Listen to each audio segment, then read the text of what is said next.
You know, in a pretty much all digital world, music fans are doing something pretty remarkable.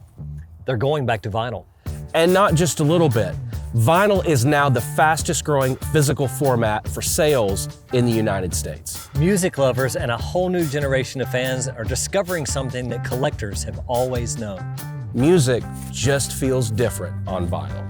And that's exactly why we created this show. I'm Steve Freeman. And I'm Brandon Seavers. And together, we're traveling across America. Visiting record stores, meeting the collectors. And hearing the stories from the people themselves that are keeping vinyl alive. This is Destination Vinyl. And there's absolutely no better place to start than right here in our own backyard of Memphis, Tennessee. One of the most iconic music cities in the entire world. Today we are visiting two legendary Memphis record stores. First up, we're going to stop by Shangri-La Records, one of the most iconic record stores, not just here in Memphis, but around the world. They've got an incredible collection and a loyal community of vinyl lovers. And then we're headed over to see my friends at Goner Records, a store known around the world for its deep roots in punk, underground music, and garage rock. So drop the needle. Come dig through some crates with us. Welcome to Destination Vinyl.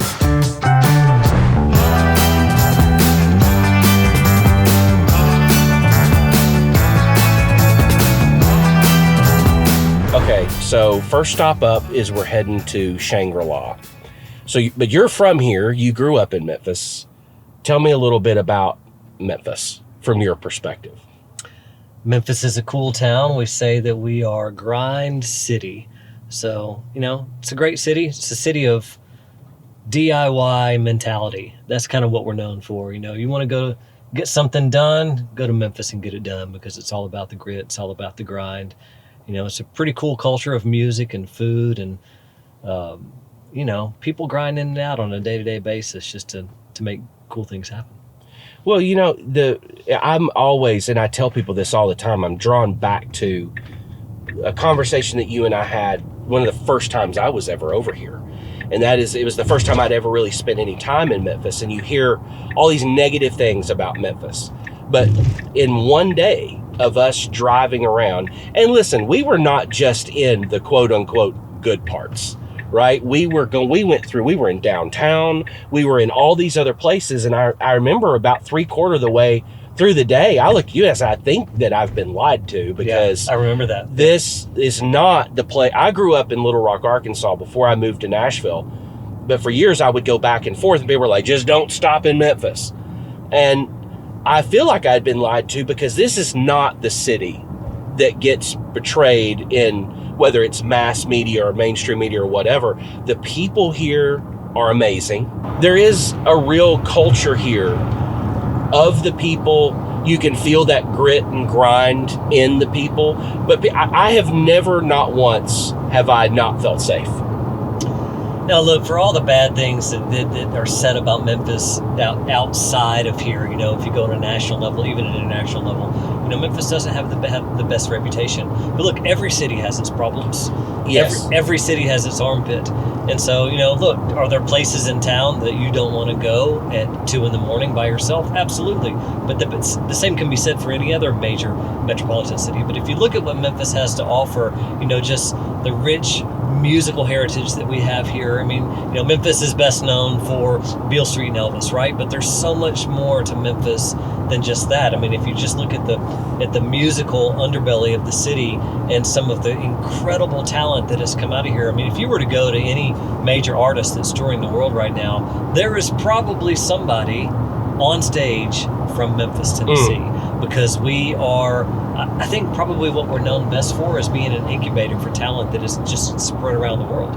And so when you come here and you kind of get into the culture and into the scene in Memphis, you realize that same talent that is being spread around the world musically is here, you know, in the culinary world. It's here in the art world. It's all over. So much great stuff happens here. And look, we're not only that on the artistic side. You know, we're known as the distribution hub of the U.S. and one of the distribution hubs of the world. We're the home of FedEx. You know, and you know all of your major carriers have hubs here, and so much happens in, you know, really behind the curtains in Memphis, and that's kind of what we are at Memphis Record Pressing. You know, we are serving the global music community, but really from behind the curtain. We're on our way to Shangri-La. Talk to me about Shangri-La, because here's the weird thing. I'd never been there, but I had heard of Shangri-La Records and that store, having not collected vinyl records, not been from Memphis, not spent any time in Memphis, but I very much had heard of Shangri-La. Well, Shangri-La is a really fascinating. It's one of the few great record stores that we have in town. Record stores used to be a dime a dozen, but they've diminished, significantly in the past few years. But we really cannot overstate the importance of the independent record store in America, in the world, in the resurgence of the format of vinyl, right? We can't overstate that, because it has really been, the independent record stores have been the champions for this format, even when it went dormant for 40, 50 years, even when it was dormant, that have championed that. And some of the great stores, that have kept vinyl alive are here in Memphis, Tennessee. Shangri-La is one of those. It was actually, originally, Shangri-La was put together to be an escape from reality. It had sensory deprivation tanks and things like that, and we'll talk to Sherman a little bit and hear a little bit more about that, the guy that started Shangri-La. But it just really became a place because, the guy that started Sherman, he was like, I want to have a store that sells the records that I can't find anywhere. There's such great music out there, but where do you go to find that? Well, I can't find it, so I'm just going to create a place where people can go discover great music.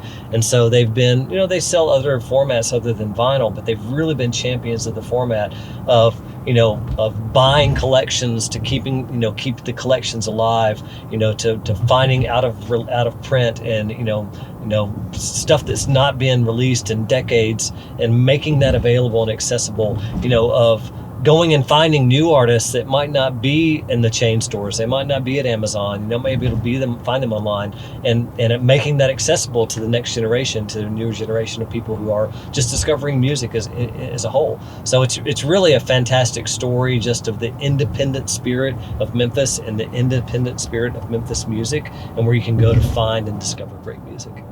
Yeah, I'm looking forward to this. I'm looking forward to looking around in there. And because I'm trying to remember, I don't know that I've ever been in a quote unquote record store. I'm trying to think. Maybe I have, but I don't think that I have. And I'm looking forward to seeing what that, or actually feeling what that feels like. Well, I'm sure that you have, but it's probably a long time ago. Yeah, it was probably a very long time ago. But if you look at what Shangri-La is doing, not only are they selling great records, but they just have been a kind of a base camp for music in Memphis for decades. They've hosted, I can't tell you how many in-stores where the artists have come and they've played and they've performed, and they've, had a Q&A about their record, or done autographing, signing sessions, or out in the parking lot where they've actually thrown concerts for an artist, so that people could know more than just buying their record. They could actually see that artist perform. And there have been some fantastic artists from all over the world that have come and performed at Shangri-La. And I think that that's what makes them so special, is that they are champions for music, not just Memphis music, but they're just champions for music, and allowing people to have a place where they can gather, and just champions for community. And I think that we're going to see that as we explore more and more record stores in Memphis and around the country, that these stores are champions for community, because that's really what vinyl is all about, right? Vinyl is about, it's not about mashing a button on your device and putting your earbuds in and listening to something on your own. It's about actually being present in the room, taking the record out of the sleeve, putting it on the turntable, dropping the needle, and experiencing the music and the storytelling as the artist originally intended it, but doing that in community with others.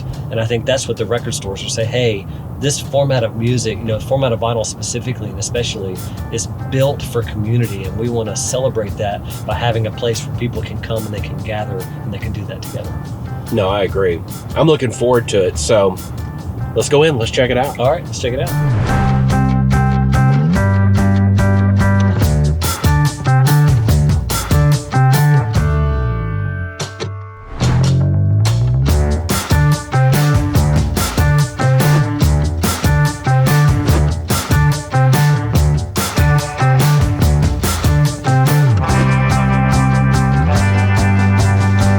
We're here at Shangri-La Records in Memphis, Tennessee, with my friend John Miller. How you doing today, John? Good, man. How are you? I'm good. Excellent. It's good to see you. Thanks for having us in. Yeah, of course. Always happy. So why don't you tell me a little bit about this incredible Record store here in Memphis, Tennessee. Or maybe we'll start with who you are. Tell me about yourself. Sure. So, I'm from Memphis. Grew up here.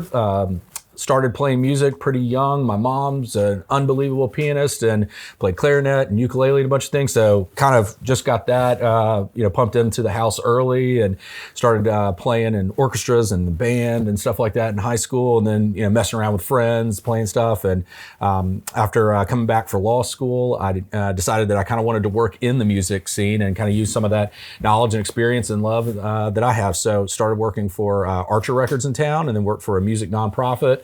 And then found myself over here, and Jared McStay, who was the longtime owner, asked me if I'd come in as a partner with him. And so I've been here for the last 12 years since then, just having a blast, loving it. So yeah, it's been great. Incredible. Well, tell me a little bit about the store. I mean, Shangri-La is just a special piece of Memphis music, legacy, history, current, past, present, all together. Tell me a little bit about Shangri-La. Yeah, so it's such a fun history. Like, it started out, it wasn't even a record store. We're standing and there's these linoleum floors in here because initially there were deprivation tanks everywhere. And Sherman Wilmot, who'd founded it, set it up, and there were pre-programmed headphones with lights and music, and you could come in and kind of get a brain tune-up, is what he called nice, it. Far out. Yeah, it was a little more far out than Memphis was ready for at the time. And so he started thinking, well, how do we, make this place more fun and more accessible to people? And he had met Eric Friedel,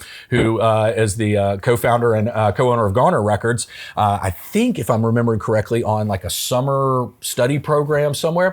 And Eric was playing in punk bands and sleeping on floors and couches and wherever he could. And Sherman called and said, "Hey, would you be interested in coming here and helping run like a little record shop out of here with me?"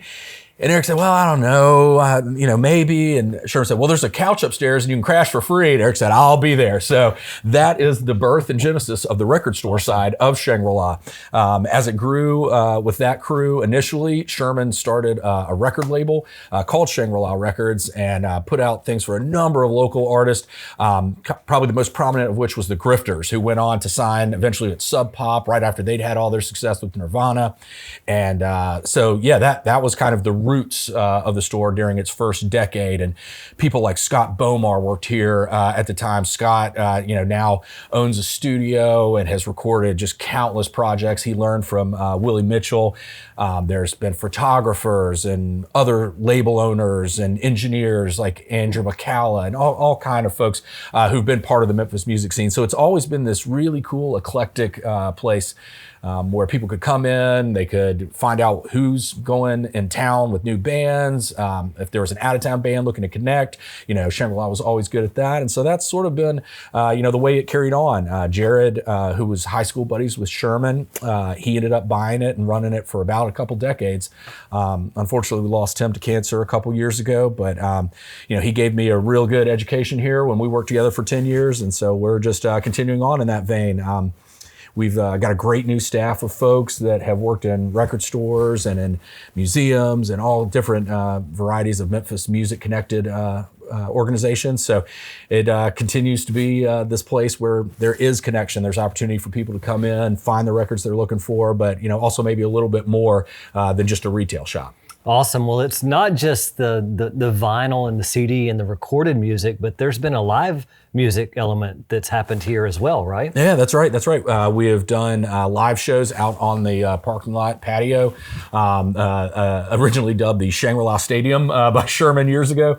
And it's seen everybody from, blues legends like Otha Turner, guys like Lucero playing some of their very first shows, the Raining Sound on the patio. Had Luther Dickinson and Mudboy and the Neutrons do album release stuff here. It's just, it's always had that. The Grifters recorded a record in that back room. Oh, wow. Music happening within the walls and outside has always been a big thing for us. I love that. I love that when you're putting those two things together, not just the recorded element, but the live element, so that the fan can actually come and take something with them, but they get to experience that as well. Yeah. We've always wanted that to be an opportunity for, I know artists die of exposure, but having the opportunity to have somebody do, a small acoustic session in the other room when they're working on a new record, have something coming out, doing things like that, it really gives people an opportunity. If you can't necessarily make it out to a late night show or something like that, here's an opportunity to hear a band in, this environment. If you want to buy the album, it's there available.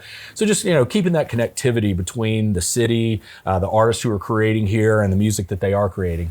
Awesome. Well, how does Memphis, the history and the legacy of Memphis and Shangri-La connect? You talked some about just all of the local artists that have been here and the music that you can find here that have performed here, but what's the big connecting point for Memphis legacy and Shangri-La? Well, I mean, the connection point for legacy is always, it was built, as a place to celebrate Memphis music, and we've continued that the whole way. But, Memphis is just that town where so much different music has been made here. It's a mecca for people all over the world. We'll see, teenagers from South America coming up for Elvis Week, which seems crazy. We'll have, Japanese and European tourists coming over for, visiting Stax or going downtown to Beale Street for the International Blues Challenge. It really is this place where people come because that music connected with them. They connected with their parents and their aunts and uncles. And so they grew up immersed in it. So to be able to have, this back wall that takes you from Sun to High and Stax and now up through the present, really lets people kind of dig in and take something home and have that memory become, something sonically that they get to live with, going forward. So that to me is such a special thing that we get to do, is greeting people from around the world, welcoming them to a place that they've dreamed of coming, and then sending them home with something that we know they'll love.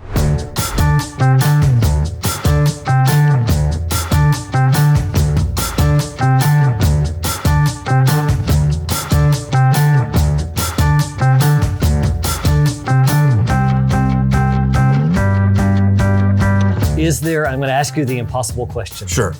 Is there a find here that speaks to you or that stands out from the rest? I know that there's probably dozens, if not hundreds, but is there one that stands out from the rest that you'd like to mention?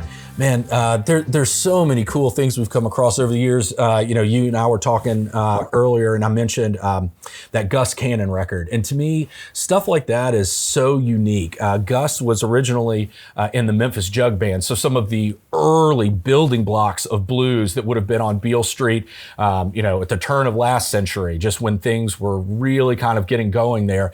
Gus had a great career with the Memphis Jug Band, but then once that music sort of was not in the popular landscape anymore, he ended up making a record with Stax after they lost their catalog to Atlantic in the late 60s. They were desperate to really show the uniqueness, like we were talking about, of all of these different genres. Stax wasn't just a soul or R&B label. There were blues, there were gospel, there was all different kinds of things that they were putting out. Right. O.B. McClinton or, Enterprise putting out like Sid Selvage's folk record, things like that. They really dove in there. So Gus's record was them unearthing just these classic Memphis bones and allowing them to have a whole second life. So we have a copy of a record that he made in the late 60s for them that there were, I believe, only 500 copies ever pressed, and we have a sealed copy of that that's up on the wall over there. And they're just, you don't see them, and when we find things like that, it really is, you feel like an archaeologist unearthing a piece that you never thought you'd find. That's awesome. If you could sum up Shangri-La in one statement, what would it be? Well, I'll steal the line that was famously about our basketball, but Memphis, Memphis, Memphis, Memphis, Memphis, Memphis, Memphis. That's what we are. That's who we are. I love it. That's what we aim to be, and we have been that, and we just we see that continuing to the future. That's incredible. Well, thanks so much for your time. Thanks for allowing us to come in and poke around such an incredible place today, and we hope that it continues on for generations to come. Awesome, man. That sounds great. Thanks again.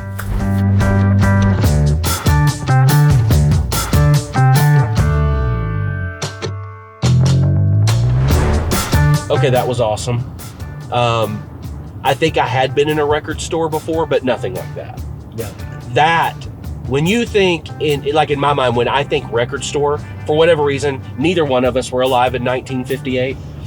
But when I think of record store, that's what I think of. It's such a cool place. I mean, you walk in and you're immediately hit in the face just with the smell of records. You ever been in a place where there's a lot of records? You've been to a flea market or into an antique store where they have a big booth, and there's just something about that old paper and that old ink and that old PVC that has that distinct smell that I actually love, because I love going into a place that has a lot of records. But also that you go walk in and there's stuff hanging on the walls. It's a little bit disorganized in some areas, which is great. Because, delightfully disorganized. Right, because there's so much. And then you talk to someone like John. I mean, John Miller, that runs Shangri-La day to day. He's always so gracious with his time. He's a good friend of mine and of Memphis Record Pressing. But he's such a champion for music and Memphis music and the format of vinyl and just physical media in and of itself. He loves that. And I think that Shangri-La it breathes that. You're walking the floors, the kind of leaning floors and the leaning walls of an old house that Shangri-La used to be. It's just it's a really cool experience that almost steps you back in time. Very much so steps you back in time. I mean, like, I was in there just flipping through albums and looking at different things, and the thought crossed my mind that I'm not, like, I was looking at one Bruce Springsteen record, and the thought that hit me at the moment was that I don't feel like I'm that far separated as to when somebody walked in here and that was the new record that just came out. Well, I mean, you walk in and you look at a record like that, and what do you want to do when you see something that you love? You actually want to share it. Yes. Right? So I walked in and I saw a copy of Spilt Milk by Jellyfish. So, Jellyfish had 2 great albums, and I've actually never seen that on vinyl. I don't own that on vinyl. I actually wasn't going to pay what they wanted for it at Shangri-La on vinyl. When I saw that, what I wanted to do? I wanted to listen to it. And I wanted to share it with the people that were in the room. I wanted to go, you got to listen to this album, right? Probably one of my favorite albums of all time. And I want to share that with you. And I think that's what's special about an environment like Shangri-La, an environment like an independent record store, is that it takes that music out of the device and out of the ether and out of the personal collection, and it introduces it to a community of new listeners and new users. Agreed. I was just highly impressed, and going to the fact of what you had said before about supporting music overall. There were cassettes in there, there were 8 tracks in there, there were posters, and I mean, it's a music fan's Disneyland. Absolutely. And for me, and I guess for you too, there's some nostalgia that creeps in, because I do remember going to record stores, to Peaches Records and Tapes back in the day, and thumbing through 45s, buying a cassette, buying my first CD there, when it came out in the late 80s. So, I can date myself and say that I remember that. But for the new community that is getting into vinyl and into the physical format of music, whether it's cassette or 8-track or primarily vinyl, for them it's brand new. Right, so they walk into this store. Yeah. That scent and that smell and that first impression for them is more about, wow, this is overwhelming. This is so cool. This is new. And so that's what I love, is that you've got these 2 completely different perspectives of walking into these record stores. That for us, it's taking us back to another time, but for a new generation of listener and a new generation of fan, is projecting them, propelling them into the future. And so I just think that's that great connector between the past and the present. That's what we get with these record stores. Well, so now we're headed to our second stop, and we're stopping by Goner, who you're going to explain this because you know a lot more about it than I do, but it is a record store, but they are also a record label, events. I mean, they do all kinds of things. So tell me a little bit about Goner, a little bit about their back history from you being from Memphis.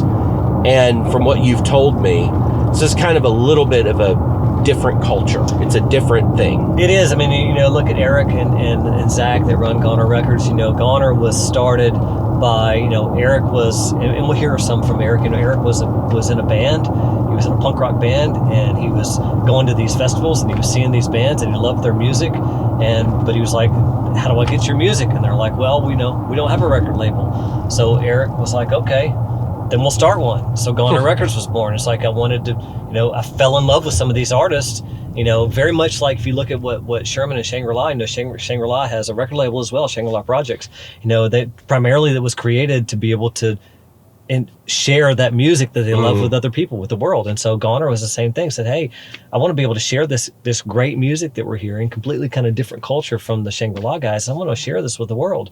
I'm going to start a record label. And then, okay, well, I'll start a record label. I got to have somewhere to sell the records, and I'm going to start a record store. And so Goner Records was, and I'll let those guys kind of share their story, but it was, it was started out of a desire to share the music that they loved with the world. And so, Goner really serves more with the punk rock scene, that indie.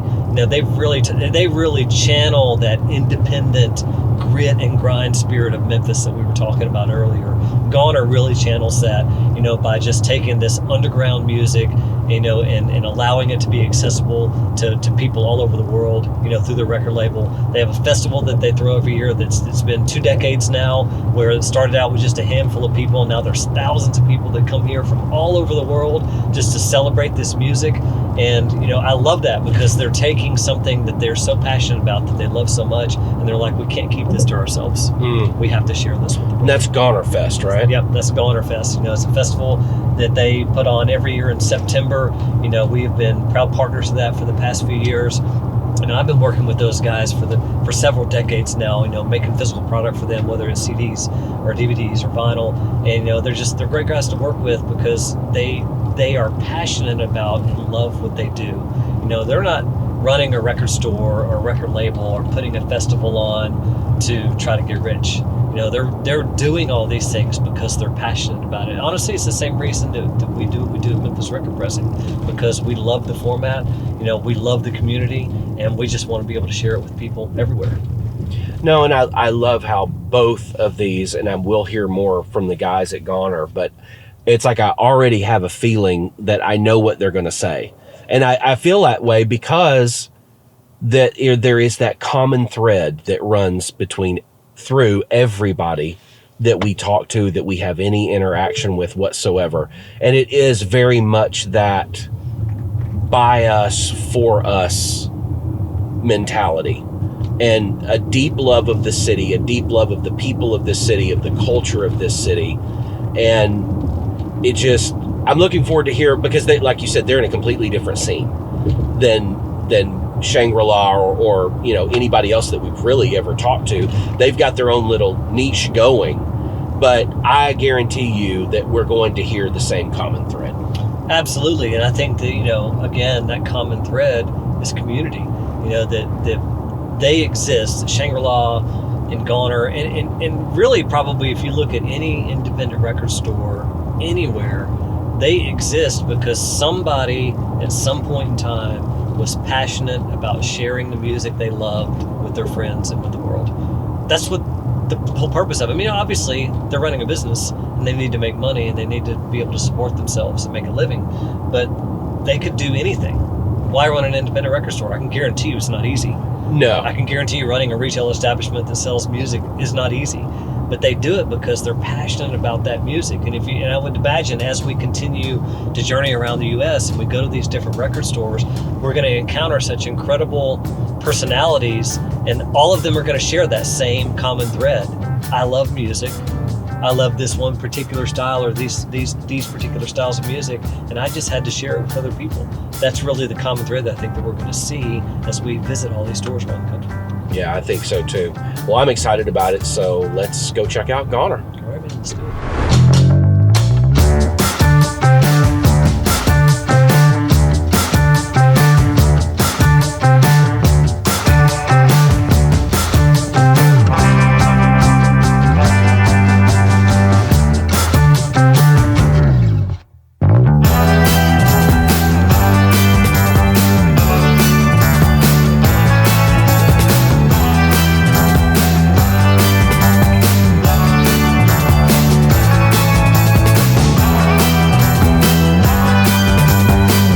Hey folks, here we are at Goner Records, incredible music store, record label, a little bit of everything here in the great city of Memphis, Tennessee, with my good friends, Zach and Eric. How's it going today? Good. Awesome. Thanks for having us. Awesome. Well, Nice thanks to see you, Brandon. Thanks for having us. So just wanted to start off by saying thanks again for having us and asking who you guys are. So Zach, why don't you tell me who you are, a little bit about you. I'm Zach Ives, co-owner, Goner Records. That's it. Is there more? I don't I'm know. sure there's more. I'm Eric Friedel. I'm co-owner of Goner Records. We have a store. We do a festival, Goner Fest, 23rd, one coming up this September. And we have a record label, started in 1993, and put out over 200 releases. We try to keep a store, label, festival going, and over the last however many years that is. So That's many keeps us busy. Many Yeah. full-time jobs, I was about to say. Oh yeah, Yeah. that's right. That's what we do. Yeah. That's right. Well, how about this? How did you end up at Goner Records? I moved back to Memphis in around 2000, and Eric and I were kind of kicking around trying to figure out if there was something we could do together. Eric had already been running the label and had a website that was going on and had an active bulletin board, and so there was this community that sort of functioned around Goner at the time, and he had put out a bunch of cool records. And so, I don't know, we started thinking about if there was something that we could do together. And around 2004, our friend Greg Cartwright, who Eric was in a band, The Oblivions, with, had a shop here called Legba Records, and he was getting ready to move to North Carolina. And so this spot opened up, and we sort of figured out how to be able to try and do that, open up a shop here, and figured maybe if we put the shop together with the sort of a mail order component and the label component, maybe those three things together will create a functional business. And here we are, 21 years later, still kicking. Right. Awesome. Well, how about you? What brought you into all of this madness? Well, I moved to Memphis in like 1990, and I worked at Shangri-La Records, and there was a bunch of musicians in town. My friends, Greg Cartwright, Jack Yarber, were in other bands, Compulsive Gamblers, Pain Killers and stuff. And I was a big fan of what they were doing. And eventually we formed The Oblivions. And I thought, oh man, all these people are putting out their own records. I can do that, So we put out Oblivion's record and the first Guitar Wolf record. It's a band from Tokyo that I had seen at this festival. And it was just basically loud, kind of amateurish rock and roll, punk rock, garage rock, whatever you want to call it. And that was in 1993, and put out some records over the years. But once, started doing a mail order sort of around that. Zach moved back to town, and we realized if we had a shop, we could kind of kick the label and the mail order into a store and keep the mail order, kick that into the next gear. And it's kind of what we did. Starting in 2004, we had the first Goner Fest in 2005, put out King Khan and Barbecue Show and King Louie. Had a weekend in Memphis that we kind of jokingly called a festival, booked it at the Buccaneer that held maybe 50 people.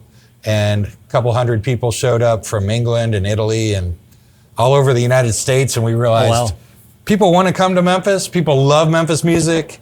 People like the kind of stuff that we were putting out, and we just kind of snowballed from there. Now the festival is not huge. It's like 1,500 people, but still draws people from all over the world, all over the country, and people come back year after year as some kind of like garage rock class reunion or something. Yeah. Well, I would say 1,500 is not insignificant. That's pretty incredible. It's a good chunk of people, but we got some help from the Mempho guys who do 15,000 people, and they were very helpful in just logistics and stuff that we sort of never had to deal with as we were getting bigger. We needed some advice, and that was an awesome resource to have in town. It was also, we never wanted to get too big either. Like the whole idea of having a festival, like some people love being able to go to a giant festival that's out in a yard someplace on a giant stage and have tons of people all around you. And that was never really what we wanted to do. We wanted to kind of keep something contained, but still grow it to a thing where we could have as many people that wanted to come. and support the bands that we thought, fit that kind of thing. Not the hugest band, but cool, smaller bands. And that's sort of what we've been able to do. Yeah, exactly. The more people that like being able to grow it just meant we could pay fees that was, a little bit more normal, and everybody didn't have to be sort of giving up some chunk of the thing to be there. But at the same time, that whole feeling, I think we've been able to hold on to that, like it really only works for bands that want to be here and want to be a part of it. And I think that kind of comes across, creates kind of a different feel for the festival. And it's also like, they're all kind of connected. The whole thing is interconnected. I mean, you know this too, because it's just kind of part of the business, I think. But like there's a record community here that is interested in, you're already interested in music a little differently than most people are if you're into records. Right. And, so we like fostering that community. We like turning people onto new things. And we do that through both the label and the records that we bring into the shop, and trying to turn people onto bands that we're into by bringing people into, like bringing bands into Memphis, but also bringing people into Memphis, right? To show all this other cool stuff about, this town that we love so much. People want to come to Memphis. It's kind of bizarre to people in Memphis sometimes when you're like, especially during Goner Fest, these people are like, why are you here from Holland? And they're like, I love Memphis. I love Memphis music. I love Goner. And it blows their mind, so it really is one of those things where it just happens naturally, and it's so much easier if it happens naturally through word of mouth rather than trying to hammer people with, publicity and advertising that just gets icky real fast.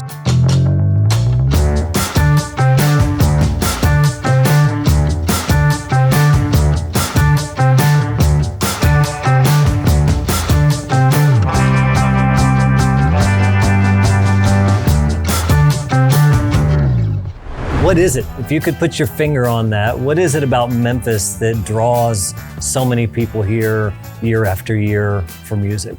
I have no idea, other than there is just amazing musicians in this town, and kind of the fact that there's not an industry here makes them sort of work harder, kind of develop without being necessarily commercial, It just makes it a unique kind of thing, from Stax, Sun, Royal Studios, all the hip hop stuff. I mean, there's a line running through it, but it's really hard to nail down, at least for me. I think we're also like just an underdog community, and I think people like rooting for the underdog. People love the underdog, right? But they used to.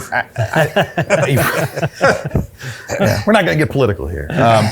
But yeah, no, I mean, I think that there is something to that. Like, I think it's easier to kind of get behind something that doesn't feel quite perfect and has like its own flaws, but are sort of lovable for it. And I don't know, those are the things that I like rooting for. So, and I think Memphis is just full of that. Like Sam Phillips, that's what Sam Phillips did. He took weird takes and like things that didn't sound right. Mm-hmm. And Big Star was this great band that didn't get its due until the 90s when, bands like Pavement and stuff like that were talking about them. And, I don't know. I feel like there's just this great kind of through line of that, where like Memphis has never really got its due, but everybody kind of loves it. And it's kind of what makes everything interesting. And so I don't know, if we get to be a cheerleader for that, I mean, I'm all for it. Yeah, it's the imperfect perfection, bootstrapped Yeah. DIY mentality of Memphis, right? That just draws so many people here and draws great, people like you to actually put roots in the business community, where you're not only serving the needs of the music community for the fans, but also for the artists as well. And I think that's such an incredible intersection. I mean, what is it about Goner Fest that you think, is it more than just Memphis that brings them here for Goner Fest? I mean, it's feeling that sense of community. Like Zach said, a lot of the bands can get a payday some other place, but they come here because they like the other bands that are playing. They're fans. We had Robin Hitchcock come off the stage to watch the next band in the front row, and it's just the people that don't need to do that. At other festivals, you'd be in your trailer and you'd go, am I on? All right, I'm gonna go play. I'm gonna go sit back in my trailer again. But it's really not like that. And so it just, it's just feeling like you're a part of something. Even bands that you've never heard of, for the most part, people walk away really more impressed with bands that they just discovered than the headliners that they love. They're great bands, but you sort of know what you're getting with that stuff. And that's what we really, really enjoy. And we hear more often than not, you know, oh, you really should get so-and-so. And it's like, oh, they played 2 years ago. You know, Amyl and the Sniffers, whoever, you know, it's like all these bands that, you know, come through when they're coming up, and we're excited to have them. By the time people hear about them, they're on to bigger and better things, you know? So it's really fun discovering that stuff and feeling like you're a big part of that.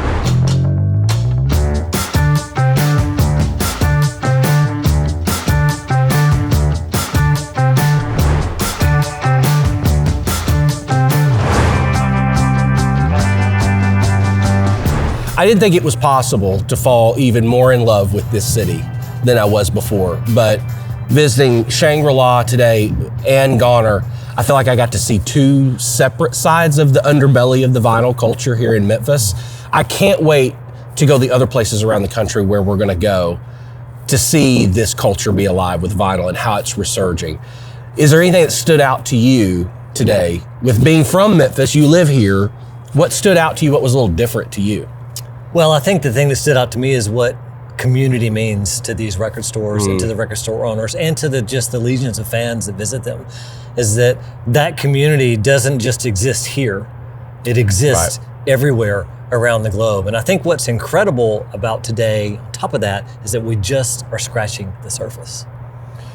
Did you see Memphis differently today than you have in the past? I think so, because when you look at just the different culture and the different personalities of Shangri-La and Goner and kind of what they represent, who they are, the fans that they serve, and the people the loyal people that come to those places, you know, it shows you that there's such a diversity within the city, and not only the city, but within the community of music lovers and vinyl lovers. And I'm really excited to see how that community and how that diversity spreads throughout all the other record stores that we get to visit. I think one of the things that surprised me the most, that I was anticipating, but I didn't really know how it was going to feel, was that you and I have talked about this in the past. When people think of Memphis, especially from a music standpoint, you think Elvis. You know, you think Jerry Lee Lewis, you think Sun Records, you think Stax, you think of all those things. But today I felt like the initial layer of that was removed, and you saw what supports those ideas. And like, we got to see behind the curtain, if you will, that even though Memphis is about those big things, because those are the major things that happen here, there's a vibe that runs through this city that there's no telling, and it's easy to explain now why Elvis happened here, why Jerry Lee Lewis, why Johnny Cash, why all the Stax artists, because of that. And you can feel it stepping in Shangri-La. And then on the punk rock and garage rock and undergrounds, you feel that. You don't even have to walk in Goner. You feel that on the street before you even walk in the door. And that to me is what surprised me the most, is I've known they were there, but much like we talk a lot of times about listening to records is an experience. It's different than on your phone. It's intentional. You have to make the time to do it. It's something you commit to. I felt the same way walking into those record stores. Like we were there for a specific reason, but very intentional in walking in there. Well, you ask what stuck out, and I think that you really hit the nail on the head, is that there is something just under the surface in Memphis that is, it's pulsing, but it's coursing through the veins of the people in Memphis. And it's not just the record stores, but it's the industry at large. It's not even just music. It's everything here. Is that you said, you know, behind the curtain. You know, we're kind of that behind the curtain, under the radar city where incredible things are happening.